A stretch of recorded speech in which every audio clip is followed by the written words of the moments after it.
4 4 8 9 बंदे हैं 9 9 ते 3 तला खले पे कंप्लीट भी नहीं है 1012 नंबर प्लेट रहा ना तो आप ले जा रहने दे रहा हो मोबाइल नंबर जी एक ये लिखिया जी 9000 के ले आने ये कटा गोंदा ना दे मने ये कट्टा कटा गोंदा नहीं ये चीज लेने लानी आईडी कार्ड दोनों परमिट है इनके रिकॉर्ड लिया आपने इसकी एक दो ओवरलोड का मवेशियों की और उसकी जो मोहर लगी है ऊपर बंदे बिठाने की वो 6 बंदे बिठा सकता है ये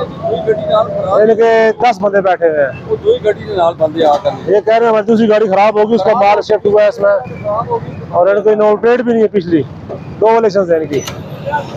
एक बंदे ऊपर बैठे हुए जाते हैं वो नीचे पिछली नंबर प्लेट नहीं है इनकी बाकी कागजात कंप्लीट है इनके लाइसेंस भी ओके है परमिट पासिंग भी ओके है इस गाड़ी की